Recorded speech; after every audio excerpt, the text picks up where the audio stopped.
Hello friends, एक बार फिर से स्वागत है आपका लॉगआउट एकेडमी चैनल पर। तो दोस्तों, उत्तराखंड के बागेश्वर जिले में राजकीय प्राथमिक विद्यालयों में सहायक अध्यापक के 200 पदों के लिए विज्ञप्ति निकली है, जिसके लिए आप 7 दिसंबर तक आवेदन कर सकते हैं। तो दोस्तों, आज की इस वीडियो में मैं आपको इस भर्ती से संबंधित सारी जानकारियां देने वाला हूं, जैसे कि इसके लिए योग्यता क्या मांगी गई है, आयु क्या है, वेतन आपको कितना मिलेगा, कहाँ से आपको इसका फॉर्म मिलेगा, कहाँ आपको फॉर्म जमा करना है, कैसे आपको फॉर्म भरना है, इसकी सारी जानकारी आपको इस वीडियो में मिलने वाली है। तो दोस्तों, वीडियो को शुरू से लास्ट तक जरूर देखें, जिससे कि आप कोई भी इंफॉर्मेशन मिस ना कर पाएं। तो दोस्तों, वीडियो शुरू करने से पहले मैं आपको बता दूं कि इससे पहले मैंने चमोली जनपद और पिथौरागढ़ जनपद और अल्मोड़ा जनपद में निकले सहायक अध्यापकों के पदों के बारे में संपूर्ण जानकारी दे दी है। तो दोस्तों, अगर आप भी इन जनपदों से अप्लाई करना चाहते हैं सहायक अध्यापक के पदों के लिए, तो दोस्तों आप कर सकते हैं। वीडियो का लिंक नीचे डिस्क्रिप्शन में दिया हुआ है, सारी जानकारी आपको वहां से मिल जाएगी।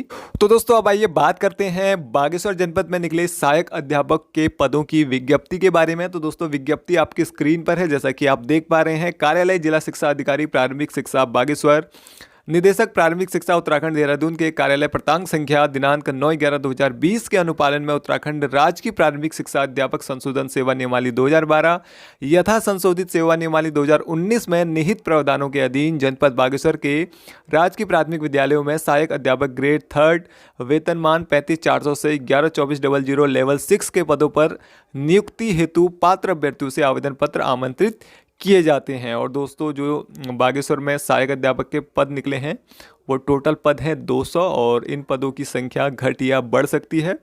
अब बात करते हैं दोस्तों, इन पदों के लिए क्या योग्यता मांगी गई है, यानी कि शैक्षिक अर्हता जो है वो क्या मांगी गई है। ठीक है दोस्तों, तो उत्तराखंड राज्य के ऐसे निवासी जो निम्नवत अर्हता रखते हैं, तो क्या क्या अर्हताएँ हैं वो देख लेते हैं।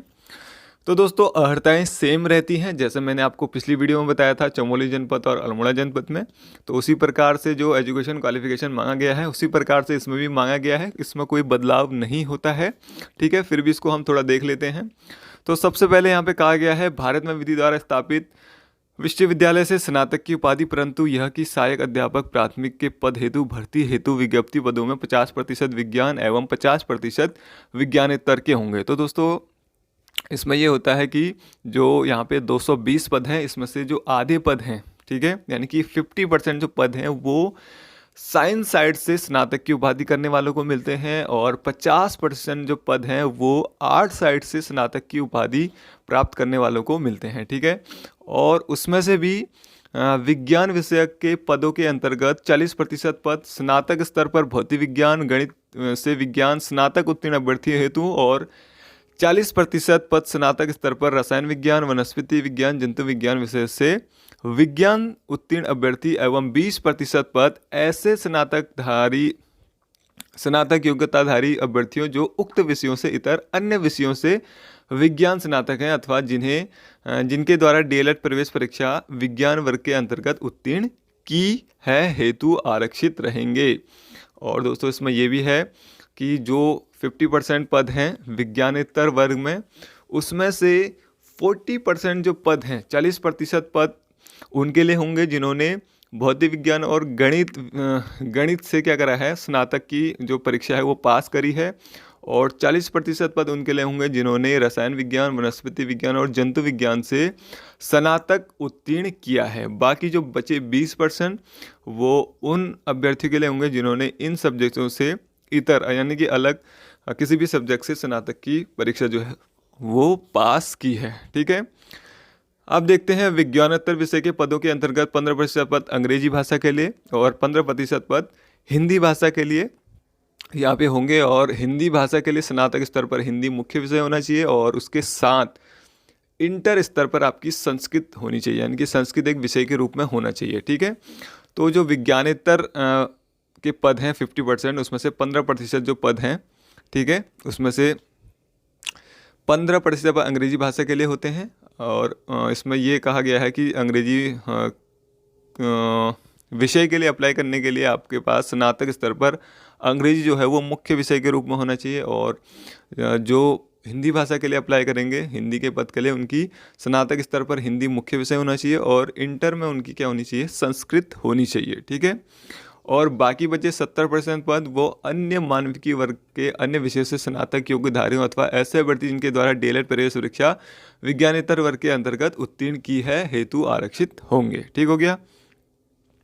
आगे देखते हैं। आगे इसमें कहा गया है कि उत्तराखंड शासन कार्मिक एवं सतर्कता अनुभाग के कार्यालय ज्ञापन संख्या 59 दिनांक 7/2/2019 के अनुसार उत्तराखंड लोक सेवा आयोग की परिधि के अंतर्गत तथा लोक सेवा आयोग की परिधि के बाहर समूह गौ के सीधी भर्ती के पदों पर भर्ती हेतु आवेदन करने के लिए वही अभ्यर्थी प्राप्त होगा जिसने अपनी हाई स्कूल और इंटरमीडिएट एवं इसके समकक्ष स्तर की शिक्षा उत्तराखंड राज्य में स्थित मान्यता प्राप्त संस्थानों से की हो। ठीक है, तो वही लोग इनके लिए अप्लाई कर सकते हैं जिन्होंने अपनी हाई स्कूल और इंटरमीडिएट की जो परीक्षा है वो किसी भी उत्तराखंड के मान्यता प्राप्त संस्थान से की हो, वो इसके लिए अप्लाई कर सकते हैं। ठीक है, और साथ ही मैं देख रहा हूँ कई जो स्टूडेंट्स हैं वो ये सवाल भी पूछ रहे हैं कई लोग कि वो एक जनपद के अलावा क्या दूसरे जनपद से भी इन फॉर्म के लिए जो हैं जो ये पोस्ट निकली हैं सहायक अध्यापक की वहाँ अप्लाई कर सकते हैं। तो दोस्तों उनसे मैं कहना चाहता हूँ कि आप किसी भी जनपद में सहायक अध्यापक की पोस्ट निकली है तो आप अप्लाई कर सकते हैं। आपका जो एम्प्लॉयमेंट ऑफिस में जो है रजिस्टर होना चाहिए, यानी कि आपका नाम जो रोजगार कार्यालय में है वहाँ पे होना चाहिए। ठीक है, कहीं पे भी। ठीक है, तो आप किसी भी जनपद से इन पदों के लिए आवेदन कर सकते हैं। ठीक है, तो लगातार प्रत्येक जनपद में ये पद निकलने हैं, पूरे 13 जनपदों में ये पद निकलेंगे, तो आप किसी भी जनपद में सहायक अध्यापक के पदों के लिए आवेदन कर सकते हैं। ठीक हो गया। अगला यहाँ पे है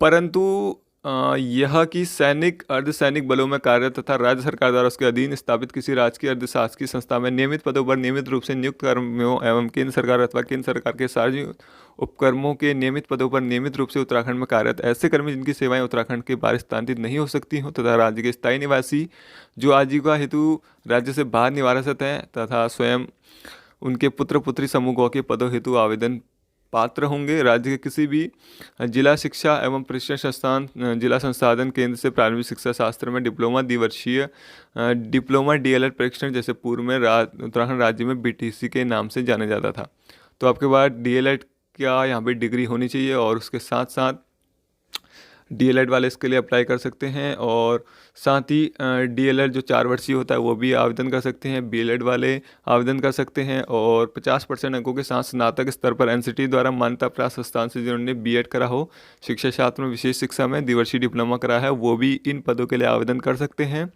किंतु यहाँ पे कहा गया है किंतु इस प्रकार कक्षा 1 से 5 तक पढ़ाने के लिए अध्यापक के रूप में नियुक्ति व्यक्ति को प्राथमिक शिक्षक के रूप में नियुक्त होने के 2 वर्ष के अंतराल एनसीटी द्वारा मान्यता प्राप्त प्राथमिक शिक्षा में 6 महीने का ब्रिज कोर्स आवश्यक रूप से करना होगा। तो अगर आपका यहाँ पे सिलेक्शन हो जाता है तो 2 साल के अंदर आपको 6 महीने का एक ब्रिज कोर्स करना होगा। ठीक है, उसके बाद यहाँ पे कहा गया है राष्ट्रीय अध्यापक शिक्षा परिषद द्वारा निरूपित मार्गदर्शी सिद्धांतों के अधीन राज्य सरकार केंद्र सरकार द्वारा आयोजित अध्यापक पात्रता परीक्षा फर्स्ट उत्तीर्ण होना आवश्यक है। मूल अंक पत्र प्रस्तुत करने पर ही नियुक्ति पत्र निर्गत किया जाएगा। तो आपका यूटेट या सीटेट फर्स्ट वाला जो है वो क्लियर होना चाहिए, तभी आप इसके लिए अप्लाई कर पाएंगे। आगे है सहायक अध्यापक प्राथमिक के पदों हेतु आवेदन करने वाले अभ्यर्थियों का नाम उत्तराखंड राज्य के किसी भी सेवाजन कार्यालय में प्रकाशित विज्ञप्ति में आवेदन करने की अंतिम तिथि से पूर्व पंजीकृत नवीकृत होना अनिवार्य है। ठीक है, तो आपका जो नाम है वो रोजगार कार्यालय यानी कि एम्प्लॉयमेंट ऑफिस में होना जरूरी है। ठीक हो गया। आगे इसमें कहा गया है आरक्षित वर्गों को अभ्यर्थियों तथा अन्य ऐसी श्रेणी के अभ्यर्थियों को आरक्षण भर्ती के समय प्रवृत्त सरकार के सनादेशों के अनुसार अनुमेय होगा। अब बात करते हैं यहाँ पे आयु की। आयु कितनी यहाँ पे मांगी गई है, तो अभ्यर्थी की आयु 1 जुलाई 2020 से यहाँ पे ली जाएगी और आयु जो है वो 21 वर्ष से कम और 42 वर्ष से अधिक नहीं हो। ठीक है, जो आरक्षित वर्ग हैं कैटेगरी के जो हैं उनको नियमानुसार छूट यहाँ पे दी जाएगी। आगे है राज्य अंतर्गत किसी राजकीय प्राथमिक विद्यालय में सहायक अध्यापक प्राथमिक के पद पर कार्यरत अभ्यर्थी पुनः आवेदन हेतु अर्ह नहीं होंगे। तो दोस्तों जो अभी कोई भी अभ्यर्थी अगर है पहले से वो प्राथमिक विद्यालय में सहायक अध्यापक के पद पर नियुक्त है तो वो इसके लिए दोबारा से आवेदन नहीं कर सकता है। ठीक है, उच्च नियुक्तियां माननीय उच्च न्यायालय नैनीताल में योजित रीट याचिका संख्या जो ये है एवं अन्य में माननीय उच्च न्यायालय द्वारा पारित होने वाले अंतिम निर्णय के अधीन रहेगी। अब बात करते हैं दोस्तों इसकी अंतिम तिथि की। तो पूर्ण रूप से भरे हुए आवेदन पत्र पंजीकृत स्पीड पोस्ट डाक द्वारा दिनांक 7 दिसंबर 2012 शाम 5 बजे तक अधोक्ष हस्ताक्षरी के कार्यालय में स्वीकार किए जाएंगे। नियत तिथि एवं समय के पश्चात कोई भी आवेदन पत्र स्वीकार नहीं किया जाएगा। साधारण डाक, कोरियर, दस्ती आवेदन पत्र किसी भी दशा में स्वीकार नहीं होंगे। तो दोस्तों आपको पूरा फॉर्म भर के भेजना है केवल स्पीड पोस्ट के द्वारा, और किसी भी माध्यम से आपका जो आवेदन पत्र है वो स्वीकार नहीं किया जाएगा। और आपको ये भेजना है 7 दिसंबर 2020 के शाम 5 बजे तक। ठीक है, तो शाम 5 बजे तक आपका जो फॉर्म है वो जो कार्यालय है वहाँ पे पहुँच जाना चाहिए। ठीक है, आवेदन पत्र के लिफाफे पर मोटे अक्षरों में सहायक अध्यापक राजकीय प्राथमिक विद्यालय जनपद पिथौरागढ़ हेतु आवेदन पत्र और विज्ञप्ति संख्या सहित अवश्य अंकित करें। डाकघर द्वारा किए गए विलंब हेतु अधोक्ष तारीख का कार्यालय उत्तरदायी नहीं होगा। तो दोस्तों जब आप फॉर्म भेजेंगे तो फॉर्म के सबसे ऊपर यानी कि जो फ्रंट में है वहाँ पे आपको लिखना है मोटे अक्षरों में सहायक अध्यापक राजकीय प्राथमिक विद्यालय जनपद पिथौरागढ़ हेतु आवेदन पत्र, और जो विज्ञप्ति संख्या है उसको भी आपको वहाँ पे एंटर करना है। ठीक है, विज्ञप्ति संख्या फिर डैश करके जो विज्ञप्ति संख्या है वो वहाँ पे लिखनी है। तो विज्ञप्ति संख्या नीचे दी हुई है, वो आपको मैं बता दूंगा अभी। ठीक है, तो आवेदन आपको कैसे करना है। आवेदन अभ्यर्थी निर्धारित प्रारूप पर आवेदन करेंगे। आवेदन पत्र के साथ अपने वांछित शैक्षिक प्रमाण पत्रों की सुस्पष्ट पठनीय व स्वप्रमाणित छायाप्रतियों के साथ आवेदन पत्र में शैक्षिक एवं प्रशिक्षण योग्यता के विवरण में लिखित एवं प्रयोगात्मक विषय के प्रातांक तथा पूर्णांक पृथक पृथक स्पष्ट रूप में अंकित करें। स्वयं का पता लिखा लिफाफा 30 रुपये के डाक टिकट सहित संकलन कर प्रेषित करें। चयन समिति द्वारा अभ्यर्थी के आवेदन पत्र की अंकनाओं व संकलन, शैक्षिक परीक्षण व अन्य प्रमाण पत्रों की जांच संबंधित के मूल अभिलेखों से की जाएगी। उसकी तिथि के संबंध में पृथक से विज्ञप्ति के माध्यम से अवगत कराया जाएगा। ठीक है, तो दोस्तों आपको फॉर्म का जो प्रारूप है वो मैं भी आपको दिखा दूंगा, और फॉर्म कहाँ से मिलेगा वो भी मैं बता दूं। तो दोस्तों फॉर्म भर के आपको क्या करना है, अपने जितने भी डॉक्यूमेंट्स आप लगाएंगे उसको आपको फोटो स्टेट करने हैं और खुद ही उसको सेल्फ अटेस्ट करना है। ठीक है, सेल्फ अटेस्ट करके आपको लगाने हैं जितने भी आप डॉक्यूमेंट्स लगेंगे उनकी फ़ोटो स्टेट। ठीक है, तो फॉर्म आपको मैं दिखा देता हूँ किस तरह का फॉर्म ये होगा। ठीक है, और जो विज्ञप्ति संख्या है दोस्तों वो ये है, तो ये वाली विज्ञप्ति संख्या आपको फॉर्म के सबसे ऊपर लिखनी है। ठीक है, और फॉर्म का जो फॉर्मेट है वो इस तरह का होगा। ठीक है, आवेदन का जो प्रारूप है इस तरह का होगा। इसमें आपको कुछ डिटेल अपनी भरनी पड़ेगी। आवेदक का नाम, माता का नाम, पिता का नाम, पति का नाम, जन्म तिथि, गृह जनपद, स्थायी पता, पत्र व्यवहार का पता, उसके बाद आपका कौन सा विषय वर्ग है, विज्ञान या विज्ञानेतर, दिनांक आपको, आपकी जो 1/7/2020 को आयु कितनी हो गई है, आरक्षण की श्रेणी, मोबाइल नंबर, और शैक्षिक एवं प्रशिक्षण योग्यता का पूरी डिटेल आपको इस वाले बॉक्स में भरनी है। ठीक है, तो सबसे पहले आपको हाई स्कूल, ठीक है, तो यहाँ पे वर्ष, श्रेणी, विषय, प्रातांक, पूर्णांक, प्रतिशत सारा आपको ये फीड करना है। उसके बाद अगर आपने डीएलएड करा है तो उसमें आपको लिखित में कितने नंबर मिले हैं, कितने में से कितने मिले हैं, और प्रैक्टिकल में कितने मिले हैं, ये सारा आपको भरना पड़ेगा। और अगर आपने बीएड करा है तो बीएड के भी सारे यहाँ पे नंबर एंटर करने हैं। उसके बाद यूटेट सीटेट की डिटेल यहाँ पे देनी है। उसके बाद अन्य कोई योग्यता है आपके पास तो वो भी यहाँ पे एंटर करनी है। ठीक है, उसके बाद यहाँ पे सेवाजन कार्यालय में पंजीकरण संख्या व दिनांक, यानी कि आपको आप कब पंजीकरण हुआ था और पंजीकरण संख्या क्या है वो यहाँ पे एंटर करना है।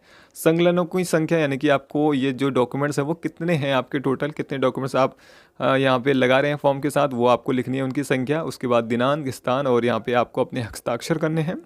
उसके बाद ये अनुबंधन पत्र है, इस पर भी आपको अपना नाम और अपने पुत्र, पत्नी, पुत्री जो भी हैं उनका नाम लिखना है। ठीक है, उसके बाद आपको यहाँ पे अपने साइन कर देने हैं। दिनांक और स्थान यहाँ से दोबारा से लिखना पड़ेगा आपको। ठीक है, तो दोस्तों फॉर्म के बारे में मैं आपको बता दूं, फॉर्म आपको कहाँ से मिलेगा। तो दोस्तों अगर आपको ये फॉर्म चाहिए या किसी भी जनपद का फॉर्म चाहिए, चाहे अल्मोड़ा जनपद, पिथौरागढ़ जनपद, चमोली, टिहरी, किसी भी जनपद का फॉर्म अगर आपको चाहिए तो दोस्तों आपकी स्क्रीन पर एक नंबर दिख रहा होगा। ठीक है, उस नंबर पर आपको मैसेज करना है और मैसेज में आपको लिखना है सहायक अध्यापक फॉर्म, और डिस्ट्रिक्ट का नाम आपको लिखना है, या पिथौरागढ़ जो जिस भी डिस्ट्रिक्ट का आप चाहते हैं तो केवल आपको मैसेज में करना है सहायक अध्यापक फॉर्म, जैसे Bageshwar district, Pithoragarh district, Almora district, किसी भी डिस्ट्रिक्ट का जो फॉर्म आपको चाहिए उस डिस्ट्रिक्ट का नाम आपको लिखना है। ध्यान रहिए दोस्तों, केवल मैसेज ही करिए, वो भी व्हाट्सअप करिएगा आप। ठीक है, फ़ोन या अन्य माध्यम से आप अगर कांटेक्ट करेंगे तो आपका कोई फ़ायदा नहीं होगा, क्योंकि और माध्यम से आपको यहाँ पे कोई जानकारी नहीं मिलेगी। ठीक है दोस्तों, तो दोस्तों यही न्यूज़ थी आज की, और ऐसे ही दोस्तों उत्तराखंड से संबंधित, एजुकेशन से संबंधित या जॉब से संबंधित न्यूज़ से आप लगातार अपडेट रहना चाहते हैं तो दोस्तों हमारे चैनल लॉगआउट एकेडमी को सब्सक्राइब करना ना भूलिएगा। साथ में जो बेल आइकन है उसको भी प्रेस करना ना भूलिएगा, जिससे कि आने वाली वीडियो का आपको सबसे पहले पता चल सके। तो दोस्तों आज की वीडियो में इतना ही। Thank you for watching.